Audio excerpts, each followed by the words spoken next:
मुख्यमंत्री योगी आदित्यनाथ जो कहते हैं वो सोच समझ कर कहते हैं। अब उन्होंने एक बार फिर लोगों से सतर्क रहने की अपील की है। सतर्कता विदेशी ताकतों से जो भारत पर फिर से प्रहार करने की कोशिश में है। आखिर क्या है वो विदेशी ताकतें जिनका जिक्र मुख्यमंत्री ने किया है? हमारी इस स्पेशल रिपोर्ट को देखिए और समझिए। भारत का जब स्वर्ण युग आया था तब विदेशी हमले भी होने प्रारंभ हो गए थे। हमें फिर से सतर्क होना होगा। हरियाणा में एकता की बात दोहराते हुए सीएम योगी ने अब विदेशी ताकतों से खतरा बताया है और इसके लिए पहले से ज्यादा सतर्क रहने की बात कही है। सीएम ने जिन विदेशी ताकतों का जिक्र किया वो भी सुन लीजिए। एक हमला होगा धर्मांतरण के माध्यम से और दूसरा होगा नशा के माध्यम से। हालांकि योगी सरकार के धर्मांतरण विरोधी कानून के तहत 20 साल तक की सजा और 5 लाख रुपए जुर्माना है। वहीं नशे के खिलाफ लड़ाई को लेकर एंटी नारकोटिक्स टास्क फोर्स को हाईटेक और मजबूत कर रही है। लेकिन योगी की इस विदेशी ताकतों के खिलाफ लड़ाई में उन्होंने लोगों के एक होने की अपील की है ताकि उन्हें हराया जा सके। संसद का शीतकालीन सत्र आज से शुरू हो गया। प्रधानमंत्री नरेंद्र मोदी ने सदन की कार्यवाही से पहले मीडिया को संबोधित किया और विपक्ष की नीतियों पर सवाल खड़े किए। पीएम ने कहा कि विपक्ष चुनावों में पराजय की निराशा से बाहर निकले और सदन में मजबूत मुद्दे उठाए। ड्रामा करने के लिए जगह बहुत होती है, जिसको करना है करते रहें। यहां ड्रामा नहीं, डिलीवरी होनी चाहिए। नारे के लिए भी जितने नारे बुलवाने हैं वो पूरा देश खाली पड़ा है। जहां पराजित होकर के आए वहां बोल चुके हो, जहां अभी पराजय के लिए जाने वाले हो वहां भी बोल दीजिए। इतना ही नहीं, पीएम मोदी ने कहा कि मैं विपक्ष को टिप्स देने के लिए भी तैयार हूं। मैं टिप्स देने के लिए तैयार हूं, उनको कैसे परफॉर्म करना चाहिए। आपको बता दें कि विपक्ष के मुद्दों पर जनता लगातार नकार रही है। दिल्ली, महाराष्ट्र, हरियाणा और बिहार में विपक्ष पार्टियों को जबरदस्त हार का सामना करना पड़ा है। एसआईआर और वोट चोरी जैसे मुद्दे सिर्फ नारेबाजी तक सीमित रह गए हैं। विपक्ष अपनी कमियों को तलाशने की बजाय वोट चोरी का आरोप लगा रहा है। इसीलिए पीएम मोदी ने सीधे कहा कि जीत के लिए ड्रामा नहीं, डिलीवरी चाहिए। प्रधानमंत्री नरेंद्र मोदी के ड्रामे और डिलीवरी वाले बयान पर विपक्ष ने भी पलटवार किया। प्रियंका गांधी ने कहा कि मुद्दों पर चर्चा न होने देना ड्रामा है। वहीं अखिलेश यादव ने कहा कि सब जानते हैं कि ड्रामा कौन करता है।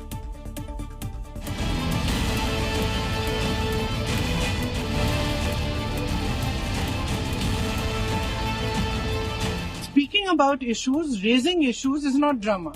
Drama is not allowing discussion. Drama is not having a democratic discussion about issues that matter to the public. Drama तो आप भी जानते हो कौन करता है। ये मुस्कुराहट बता रही है कि ड्रामा कौन करता है। ड्रामा, डेमोक्रेसी, केवल इसलिए ड्रामा शब्द का इस्तेमाल करना क्योंकि डी से डेमोक्रेसी है।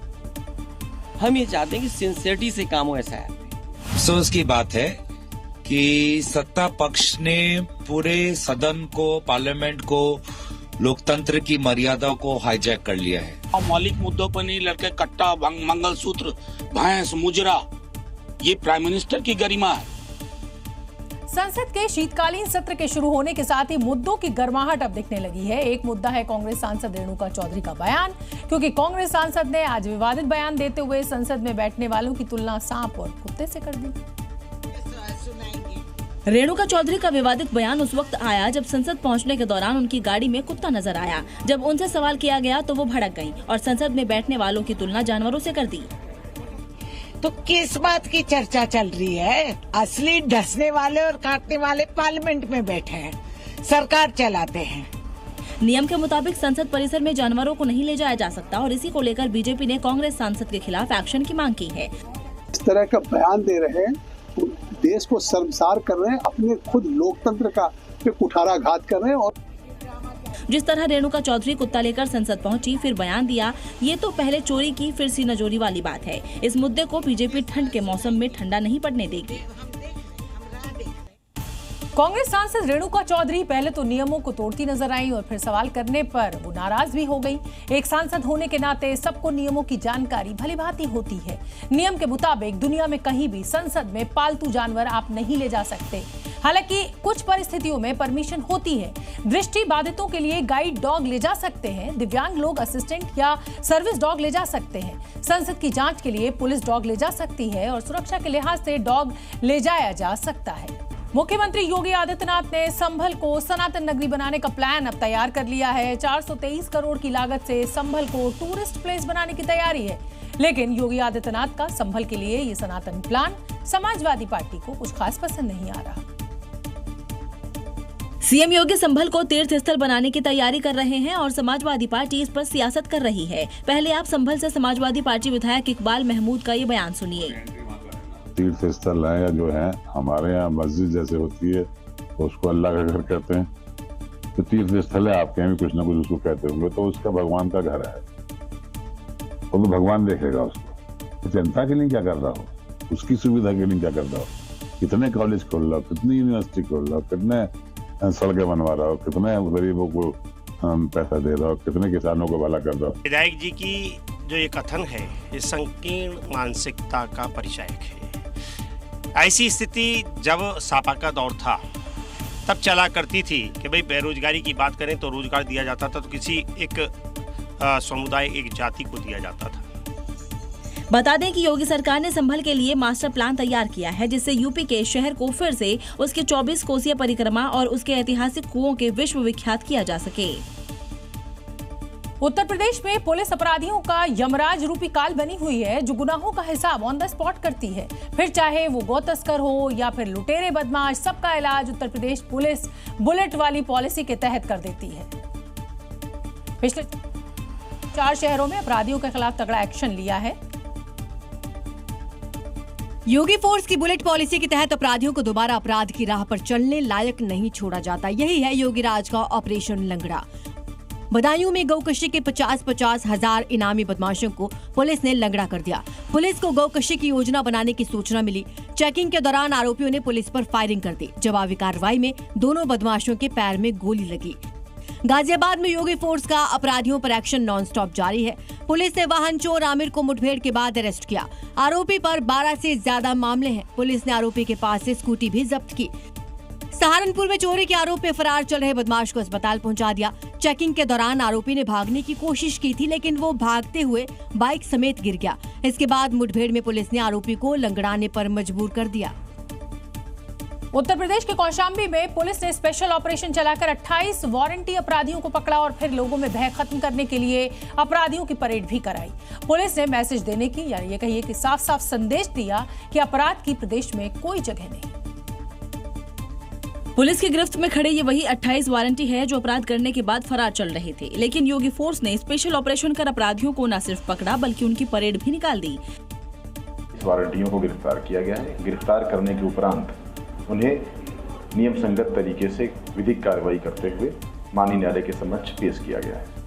11 थानों में इन वारंटियों पर मारपीट, कब्जा और दूसरे आपराधिक मामले दर्ज थे। लेकिन पुलिस ने सख्त कानून व्यवस्था का मैसेज देते हुए इन्हें पकड़ा। पुलिस का कहना है कि इस तरह की कार्रवाई आगे भी जारी रहेगी। अगली खबर दिल्ली ब्लास्ट से जुड़ी हुई है। ब्लास्ट की जांच कर रही NIA white collar terror module की जड़ों तक पहुंचने के बेहद करीब है। डॉक्टर गैंग के खिलाफ लखनऊ से लेकर कश्मीर तक के ठिकानों पर एक साथ आज रेड हुई। देखिए कैसे एनआईए की टीम लखनऊ और कश्मीर में अलग अलग लोकेशन पर एक साथ पहुंची और कड़ी सुरक्षा के बीच डॉक्टर गैंग के ठिकानों पर दबिश दी। लखनऊ में टीम ने डॉक्टर शाहीन के ठिकानों की तलाशी ली। कश्मीर में एनआईए की टीम ने कई लोकेशन पर छापेमारी की जिसमें शोपियां में नदीगाम में गिरफ्तार मौलवी इरफान का घर शामिल है। इसके अलावा पुलवामा के मंगलपोरा में डॉक्टर आदिल और डॉक्टर मुजम्मिल के घरों में भी तलाशी ली गई, जबकि पुलवामा में आमिर के घर पर भी रेड की गई। जांच एजेंसियां उन सबूतों की तलाश कर रही है जो फरीदाबाद आतंकी मॉड्यूल और दिल्ली लाल किला धमाके से जुड़े हो सकते हैं। दिल्ली बम ब्लास्ट और व्हाइट कॉलर टेरर मॉड्यूल की जड़ों तक पहुंचने के लिए एनआईए की कार्रवाई अब तेज होती दिख रही है। एनआईए की ये रेड आतंकवादियों के लिए सुरक्षित ठिकानों का पर्दाफाश करने और उनकी गतिविधियों को रोकने के लिए अहम कदम साबित हो सकती है। हिमाचल प्रदेश के मुख्यमंत्री सुखविंदर सिंह सुक्खू ने राधे राधे पर जब सवाल खड़े किए तो हिंदूवादी नेताओं के निशाने पर आ गए और जब सोशल मीडिया पर उनकी ट्रोलिंग का मीटर लाल हुआ, निशान को जब उसने पार किया तो फिर क्या कुछ हुआ देखिए आप। पहला वीडियो विवाद के पहले का है और दूसरा वीडियो विवाद के बाद। लेकिन वीडियो के सामने आने के दौरान बीच में क्या हुआ उसे भी समझिए। सुखविंदर सिंह सुक्खू जब धर्मशाला में एक रैली को संबोधित करने पहुंचे तो उन्होंने अपने संबोधन की शुरुआत राधा राधे और राम राम के जयकारों से शुरू किया। बैठे हुओं को मेरी आवाज आ रही है? पीछे नहीं आ रही है। राधे राधे राधे राम राम। ये विवाद इस वीडियो से शुरू हुआ जब सीएम सुक्खू एक स्टेडियम में प्रैक्टिस कर रहे बच्चे से मिलने पहुंचे तो वहां मौजूद बच्चों ने उनका राधे राधे कहकर स्वागत किया। राधे राधे नमस्कार। राधे राधे राधे राधे।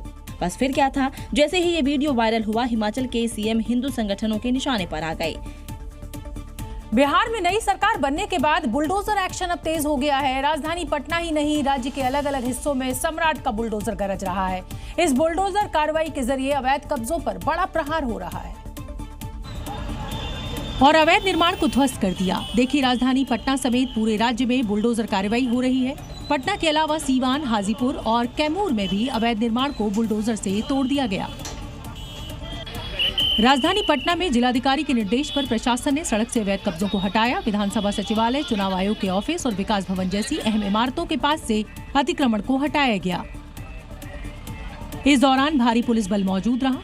अवैध कब्जा किए लोगों का सामान कार्रवाई के तहत सीज कर दिया गया, तो वहीं कई दुकानदारों का चालान भी कटा। जो भी ठेला वाले सबको हटाया गया है। कोशिश यही रहेगा कि हम लोग जल्द से जल्द पूरा अतिक्रमण हटाएं। हालांकि कार्रवाई के दौरान दुकानदारों में काफी नाराजगी भी दिखाई दी। दुकानदारों का आरोप है कि प्रशासन ने जगह खाली कराने के एवज में कोई जगह नहीं दी, जिससे उन्हें भारी मुश्किलों का सामना करना पड़ रहा है।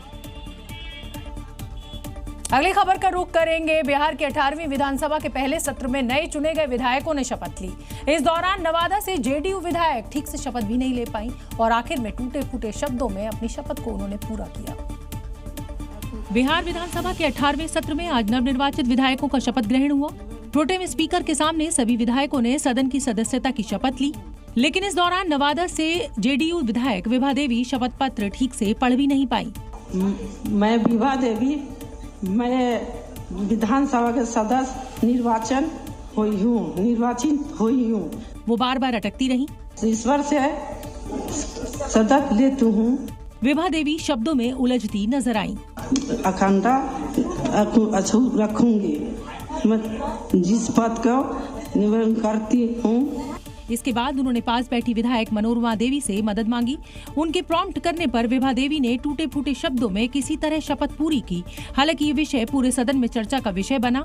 कुल मिलाकर बिहार विधानसभा का पहला ही दिन सुर्खियों में रहा। अब बात लालू राबड़ी के नए ठिकाने की करेंगे, जो पटना के महुआ बाग में बन रहा है। 2 मंजिला बंगले का निर्माण लालू प्रसाद की निगरानी में हो रहा है और अब खबर ये है कि लालू परिवार 10 सर्कुलर रोड के बंगले को छोड़कर इसी बंगले में शिफ्ट हो जाएगा। यही कारण है कि अपने निजी बंगले के बनने तक राबड़ी देवी 10 सर्कुलर रोड में रहने की मोहलत मांग सकती है, और क्योंकि लालू प्रसाद 39 हार्डिंग रोड जाने के बदले अपने निजी बंगले में जाना चाहते हैं। पटना के महुआ बाग में बन रहा ये बंगला लालू परिवार के सपनों का बंगला है। इस 2 मंजिले बंगले में 9 कमरे हैं, लंबे चौड़े कैंपस और एक मीटिंग हॉल के साथ बंगला बन रहा है। ऐसा माना जा रहा है कि लालू यादव जल्द ही इस बंगले को तैयार करवाकर परिवार के साथ उसमें शिफ्ट होंगे। 1 एकड़ से ज्यादा जमीन पर फैला ये आलीशान बंगला पटना के सबसे पॉश इलाके में बन रहा है। इस बंगले की कीमत आज के समय में सैकड़ों करोड़ रुपए है। यही कारण है कि सत्ता पक्ष कानूनी दायरे की भी बात कर रहा है। मुझे नहीं पता कितनी जायज कितनी गलत आधार पर अर्जित की हुई संपत्ति है, पर जो भी गलत होगा वो कानून के दायरे में तो आएगा। लालू परिवार के बंगले के तैयार होने में अभी समय लगेगा, लेकिन इस पर सियासत शुरू हो गई है। पाकिस्तान में बैठे आतंकी गैंगस्टर शहजाद भट्टी ने एक वीडियो जारी किया है, जिसमें वो खुलेआम कुख्यात गैंगस्टर लॉरेंस बिश्नोई और उसके भाई अनमोल बिश्नोई को जान से मारने की धमकी दे रहा है। भट्टी ने कहा है कि चाहे जितनी भी सुरक्षा हो वो दोनों को नहीं छोड़ेगा, जितना चाहे उतना बच ले। अब कुख्यात गैंगस्टर शहजाद भट्टी ने नया वीडियो जारी कर लॉरेंस बिश्नोई और अनमोल बिश्नोई को सीधी धमकी दी है। शहजाद भट्टी ने बिश्नोई की सिक्योरिटी डिमांड के बाद ये वीडियो जारी किया है। गौरतलब है कि कुछ समय पहले अनमोल बिश्नोई ने पटियाला हाउस कोर्ट में पेशी के दौरान शहजाद भट्टी से जान का खतरा होने की बात कही थी। अब इस नई धमकी के बाद सुरक्षा एजेंसियां भी अलर्ट मोड पर आ गई है। देश की सीमाओं को सुरक्षित करने के लिए भारतीय सेना हर समय एक्शन मोड में रहती है, जिससे अगर युद्ध जैसे हालात पैदा हो जाएं तो दुश्मन को न सिर्फ करारा जवाब दिया जा सके। ऐसी ही तैयारियों को और धार देने के लिए भारतीय सेना नेपाल की सेना के साथ युद्धाभ्यास कर रही है। ये 4 वीडियो भारतीय सेना की उन तैयारियों को दिखा रहे हैं जिससे दुश्मन के दांत खट्टे किए जा सके, और इन तैयारियों में नेपाल की सेना भी हिंदुस्तान के जाबाजों के गुण सीख रहे हैं। ये अभ्यास उत्तराखंड के पिथौरागढ़ में हो रहा है, जिसे इसे सूर्य किरण 19 नाम दिया गया है, जो 8 दिसंबर 2025 तक चलेगा। ये अभ्यास हर साल किया जाता है। भारत और नेपाल की सेनाओं के बीच सहयोग और तालमेल बढ़ाने के लिए बेहद अहम है। भारत के इस युद्धाभ्यास में 334 सैनिक हिस्सा ले रहे हैं। इनमें से ज्यादातर असम रेजिमेंट के जवान हैं। वहीं नेपाल की ओर से भी 334 सैनिक ही भाग ले रहे हैं, जो मुख्य रूप से देवीदत्ता रेजिमेंट से हैं। वहीं भारतीय सेना इंडोनेशिया के साथ भी एक जॉइंट एक्सरसाइज करेगी। इसका नाम गरुण शक्ति है। हिमाचल के बकलो इलाके में ये किया जाएगा, जो 3 से 12 दिसंबर तक चलेगी। छत्तीसगढ़ के दुर्ग में आज उस समय हालात गंभीर हो गए जब रियल एस्टेट कारोबारी प्रदर्शन कर रहे थे और कलेक्ट्रेट का घेराव करने की कोशिश कर रहे थे। तभी यहां परिस्थिति बिगड़ गई और प्रदर्शनकारियों पर लाठीचार्ज करना पड़ा। हाथ में काले झंडे, पुलिस के साथ धक्का मुक्की और प्रशासन के खिलाफ नारेबाजी। रियल एस्टेट कारोबारियों का ये गुस्सा जमीन की गाइडलाइन की दरों में अचानक हुई बढ़ोतरी को लेकर है, जिसके खिलाफ ये प्रदर्शन कर रहे थे। प्रदर्शन कर रहे कारोबारी कलेक्ट्रेट का घेराव करने की कोशिश कर रहे थे, तभी अचानक हालात बिगड़ गए और कहा सुनी धक्का मुक्की में तब्दील हो गई, जिसके बाद हालात बेकाबू हो गए और पुलिस को मजबूरन लाठीचार्ज करना पड़ा, जिसमें कई लोग घायल हुए हैं। इस दौरान पुलिस ने 7 से 8 लोगों को गिरफ्तार भी किया है। बता दें कि प्रदर्शन के दौरान करीब 150 से 200 कारोबारी विरोध करने पहुंचे थे। बात पाकिस्तान की करेंगे, जहां फील्ड मार्शल आसिम मुनीर को तीनों सेनाओं का सुप्रीम यानी चीफ ऑफ डिफेंस फोर्सेस बनाने के प्रोसेस को प्रधानमंत्री शहबाज शरीफ ने ग्रहण लगा दिया है।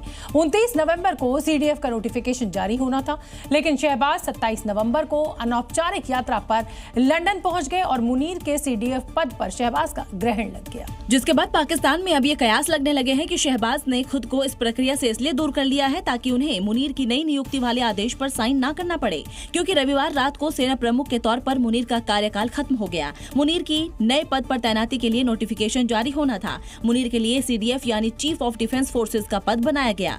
सीडीएफ के रूप में आसिम मुनीर का 5 साल का कार्यकाल होगा। इस मामले पर उठ रहे सवालों को लेकर रक्षा मंत्री ख्वाजा आसिफ ने कहा है कि उचित समय पर तैनाती होगी, लेकिन इसके पीछे की कहानी कुछ और ही है। कहीं पाकिस्तान में अघोषित मिलिट्री रूल से शहबाज डर तो नहीं गए। शहबाज और नवाज को सत्ता जाने का डर तो नहीं सता रहा, क्योंकि एक तरफ मुनीर की नजर देश में सबसे ताकतवर बनने पर है, तो वहीं पीएम शहबाज शरीफ और उनके भाई नवाज शरीफ इसे रोकने की कोशिश में है।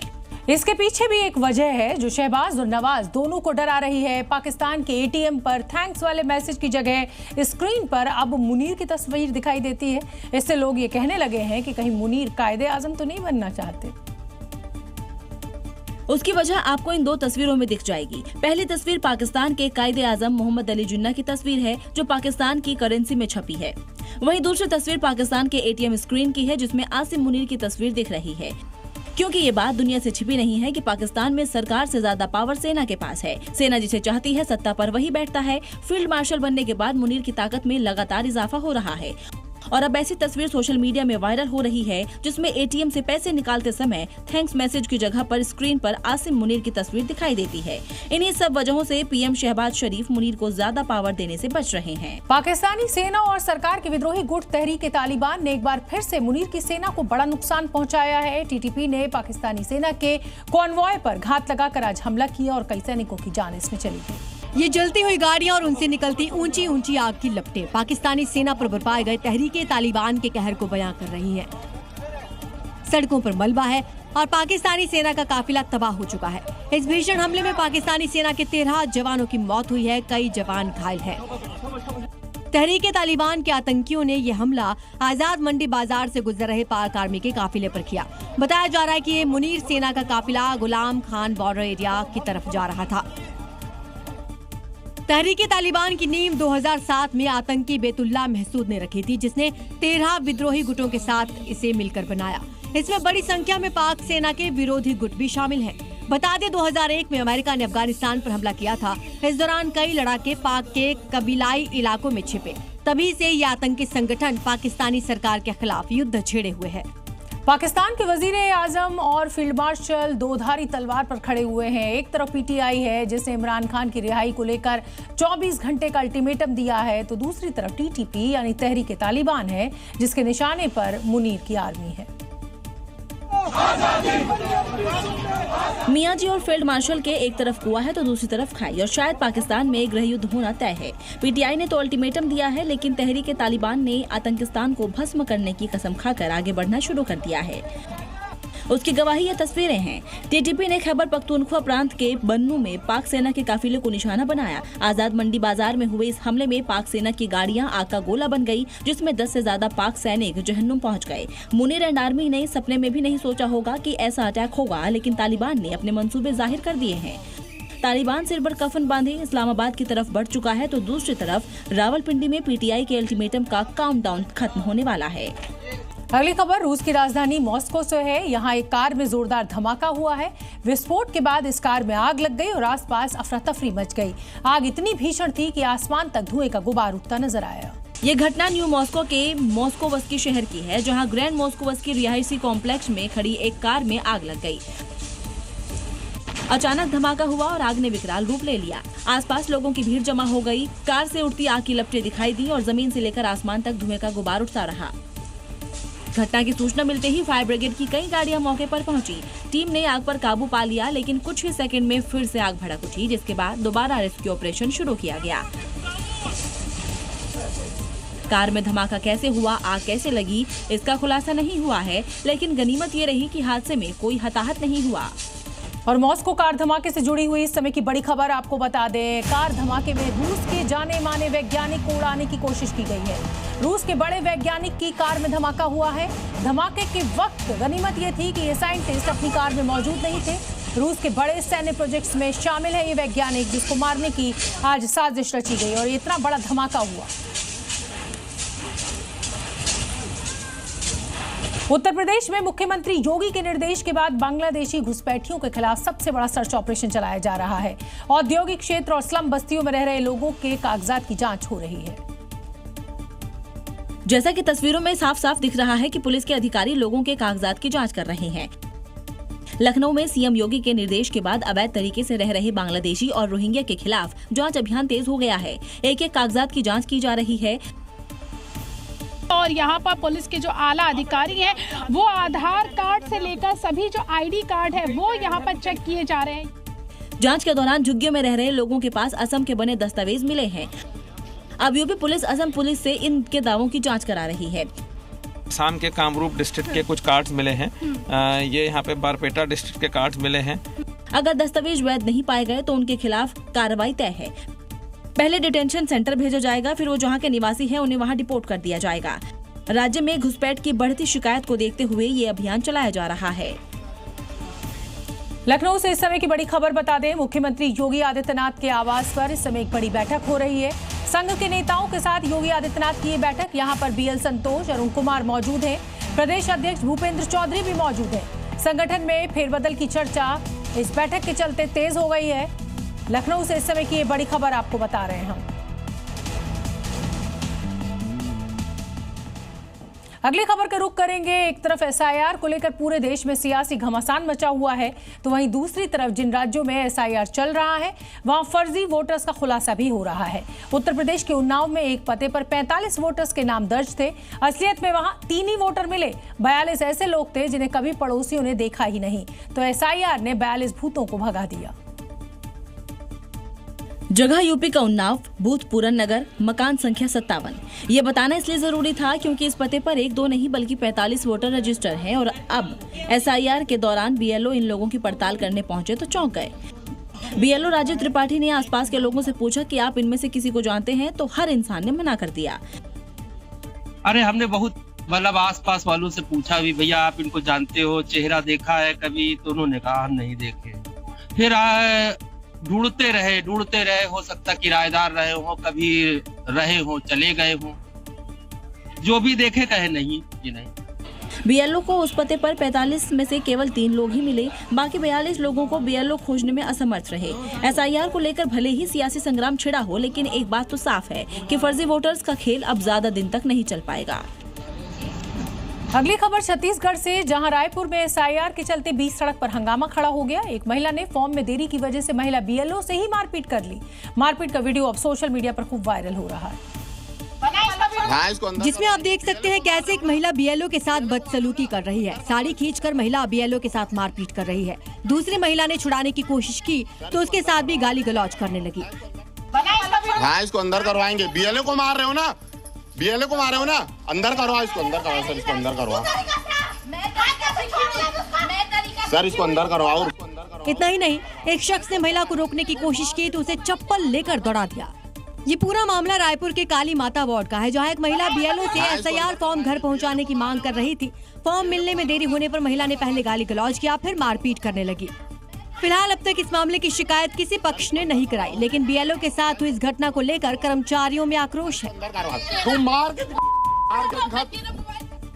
उत्तर प्रदेश के मेरठ में हिंदू बहुल क्षेत्र में मुस्लिम परिवार के मकान खरीदने का विवाद थमता नजर नहीं आ रहा।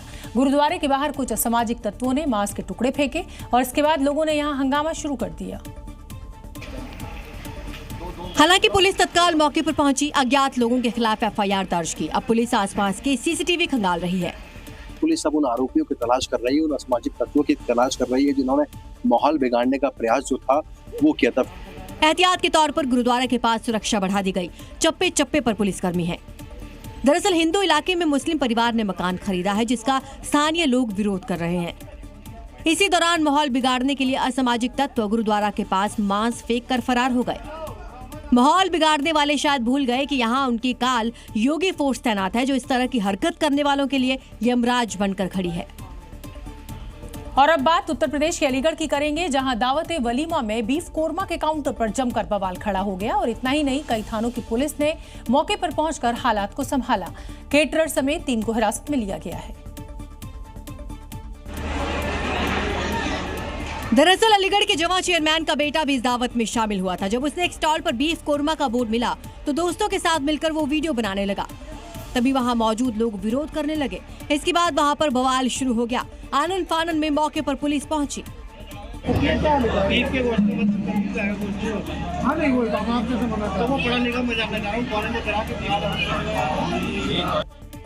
ज्यादा बवाल होने पर आयोजनकर्ता पुलिस से ही बहस करने लगे। आपको निकालो कि बीफ का मतलब क्या है? हम सोच रहे हैं कि कमाएंगे नहीं, जब हंगामा बढ़ने लगा तो वहां पर मौजूद एक शख्स ने बीफ कोरमा के बोर्ड को हटा दिया और उस पेपर को फाड़कर फेंक दिया। उधर खाद्य विभाग की टीम ने मौके पर पहुंचकर नमूने लिए। पूरे मामले में खाना परोसने वाले कैटरर का कहना है कि बीफ नहीं था, गलती से बीफ कोरमा का बोर्ड लग गया था। पुलिस ने काउंटर लगाने वाले कैटरर समेत 3 लोगों को हिरासत में लिया है। अगली खबर उत्तर प्रदेश के मेरठ से, जहां शादी के दिन ही दूल्हा लापता हो गया। पूरी रात दुल्हन इंतजार करती रही, लेकिन दूल्हा नहीं लौटा। गंगनहर के पास लगे सीसीटीवी में दूल्हे को आखिरी बार देखा गया था। सीसीटीवी में गंगनहर की तरफ जाता दिखाई दे रहा है। पूरा मामला उत्तर प्रदेश के मेरठ का है, जहां बहू को विदा कराकर परिवार वाले घर लाए। दिन भर सब कुछ सामान्य रहा। परिजनों ने बताया कि रात में बेटा और बहू सोने चले गए। कमरे के अंदर बहू ने दूल्हे को दूध का गिलास दिया। फिर बहू ने कहा कि कमरे में रोशनी ज्यादा है, कोई छोटा बल्ब बाजार से लाकर दो। रात करीब 12 बजे दूल्हा बल्ब लेने निकला और फिर लौटा ही नहीं। दूल्हे की पहचान मोहसिन के रूप में हुई है, जो मेरठ के ऊंचापुर मोहल्ले का रहने वाला है। वो पिछले 4 दिनों से लापता है। परिवार वाले परेशान हैं। पुलिस गंगनहर में सर्च अभियान चला रही है और आसपास के कैमरे भी खंगाल रही है। पुलिस को अंदेशा है कि कहीं मोहसिन ने गंगनगर में कूदकर खुदकुशी न कर ली हो। अगली खबर मध्य प्रदेश के छतरपुर से, जहां दहेज लोभी दूल्हे के परिवार की वजह से एक शादी समारोह गम, गुस्से और हंगामे में तब्दील हो गया। जयमाला की रस्म पूरी होने के बाद दूल्हे पक्ष ने अचानक 10 लाख रुपए अलग से मांगे और मंडप से दूल्हा फरार हो गया। उसके बाद दुल्हन के परिवार की क्या हालत है, ये बताने के लिए ये तस्वीर ही काफी है। जब परिवार इकट्ठा हो, समाज इकट्ठा हो और आधी रस्में भी पूरी हो जाएं, दहेज के लोभ में बारात वापस लौट जाए तो एक पिता की क्या हालत होती है, ये आप देखिए। ये तस्वीर छतरपुर के शांति मैरिज हाउस की है, जहां टीकमगढ़ जिले से लड़की पक्ष नीतू की शादी गौरव के साथ करवाने आया था। जयमाला की रस्म भी हो गई थी कि तभी अचानक लड़के वालों की तरफ से 10 लाख रुपए अलग से दहेज के लिए मांगे गए। 10 लाख 11 लाख हो चुका है। 6 लाख नगद दिए थे, 2.5 लाख का दहेज और बाकी का जो नैन थे वो भी दे चुके थे रस्म में। दूल्हे के पिता की मांग देखते हुए दुल्हन पक्ष ने हाथ पैर जोड़े, मिन्नतें की, लेकिन दूल्हे के पिता नहीं माने और फिर दूल्हा शादी के मंडप से फरार हो गया। गुस्साई दुल्हन के रिश्तेदारों ने छतरपुर नौगांव रोड जाम कर दी। पुलिस ने 8 लोगों के खिलाफ केस दर्ज किया है। अगली खबर राजस्थान के उदयपुर से, यहाँ पुलिस ने लिव इन पार्टनर की नाबालिग बेटी से रेप के आरोपी को गिरफ्तार किया है। उसके बाद बाल मूंछ काटकर शहर में पुलिस ने उसकी परेड भी निकाली। इस दौरान आरोपी के गले में "मैं रेपिस्ट हूँ, मैं बलात्कारी हूँ" लिखी तख्ती लटकी हुई थी। आरोपी गिरफ्तारी से बचने के लिए हुलिया बदल कर रह रहा था। पुलिस ने जब पकड़ा तब महिलाओं के कपड़े में घूम रहा था। इसके बाद सविगना थाना की पुलिस ने पहले सिर के आधे बाल आधी मूंछ काटी। देखिए कैसे इसके सिर के बाल और मूंछ काटी गई है। फिर शहर में पुलिस ने इसकी परेड निकाली। परेड के दौरान आरोपी अपराध करना पाप है, पुलिस हमारी बाप है बोल रहा था। आरोपी चंद्रशेखर पारिक एक महिला के साथ लिव इन में था। महिला के 2 बच्चे भी इसके साथ रह रहे थे। आरोप है कि इस दौरान महिला की नाबालिग बेटी के साथ इसने रेप किया। आरोपी पर पॉक्सो एक्ट में केस दर्ज किया गया है। पुलिस इस मामले की जांच कर रही है। मध्य प्रदेश के सतना में डकैतों से मजिस्ट्रेट भी सुरक्षित नहीं है। हालांकि जज के घर के बाहर लगे अलार्म सिस्टम ने डकैती होने से तो बचा ली और बदमाश उल्टे पैर भागने के लिए मजबूर हो गए। मामला विराटनगर इलाके का है, जहां जज आनंदी बागरी के मकान में 7 से 8 की संख्या में डकैत डकैती डालने पहुंचे। लेकिन जैसे ही डकैतों ने खिड़की तोड़ी, अंदर घुसने की कोशिश की। इसी दौरान घर के बाहर लगे सीसीटीवी कैमरे में लगा अलार्म सिस्टम एक्टिव हो गया और बजने लगा। अलार्म बजने के साथ जज और पूरे परिवार की नींद खुल गई।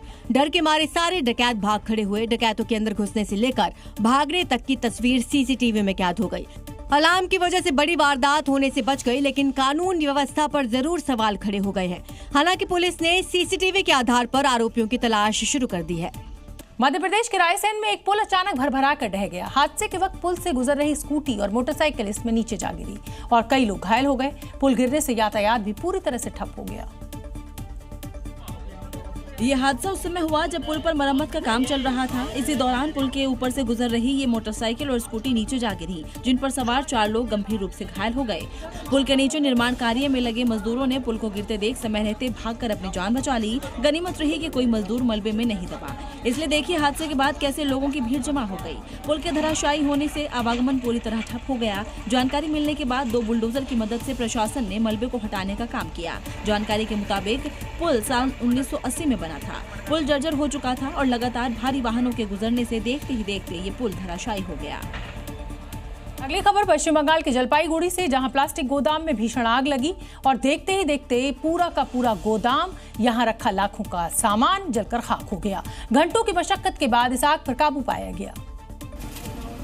तस्वीरें बेहद डरावनी है। धुएं का गुबार और आग की ऊंची ऊंची लपटें बता रही है कि आग कितनी भीषण लगी हुई है।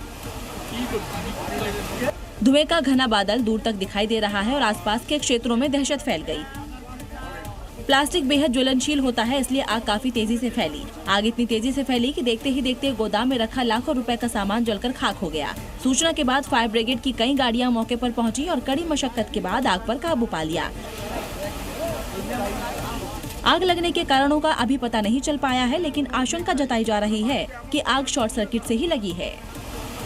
जम्मू कश्मीर के उधमपुर का एक वीडियो खूब वायरल हो रहा है। इसमें एक मंदिर के पुजारी पर कुछ मुसलमान महिलाएं हमला बोल देती हैं, और वो भी इसलिए क्योंकि पुजारी ने मंदिर परिसर में कपड़े धोने से इनकार किया था।